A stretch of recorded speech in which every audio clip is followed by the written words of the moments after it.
There was a study that showed that one of the key differentiators between people who had a lower quality of mental health and those who had a much higher quality of mental health is their capacity to construct a coherent autobiographical narrative, which basically just means the story that we tell about our lives really matters. In Psalm 18, we find David telling a story about his life. A coherent story about your life has lots of positive effects on your mind, and it also has a few important components that we need to take note of.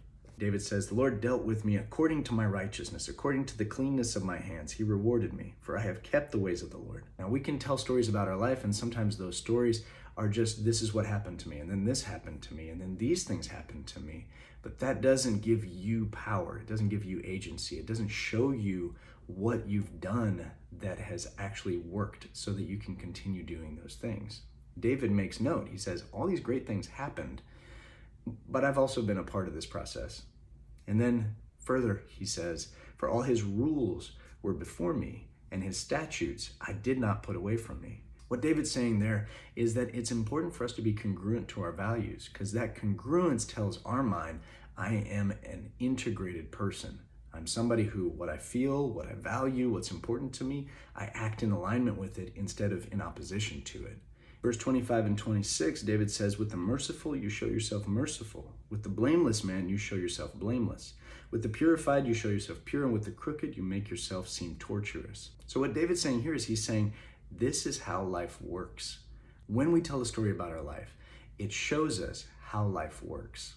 And we're able to depend on that pattern as we go through life.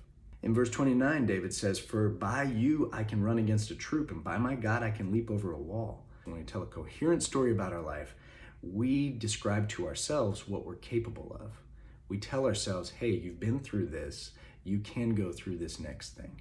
In verse 32, David says, the God who equipped me with strength and made my way blameless, he made my feet like the deer and set me on secure heights. When we begin to tell a story that says, here's what is happening in my life, what has happened in my life, and here's how I've been active, and these are the values that I've invested in, and this is what I'm capable of, we begin to reinterpret the events of the past. We say, this is what happened, and this is what was really happening when that happened.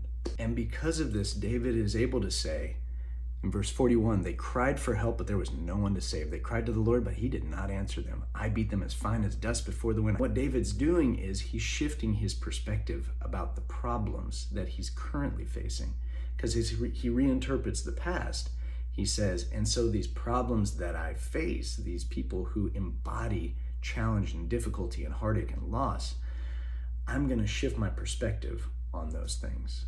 So David gets to the bottom of the psalm, and he says, for this I will praise you among the nations and sing your name. Great salvation he brings to his king and show steadfast love to his anointed, to David and his offspring forever. What a good story does is it helps us to secure our hope in the future.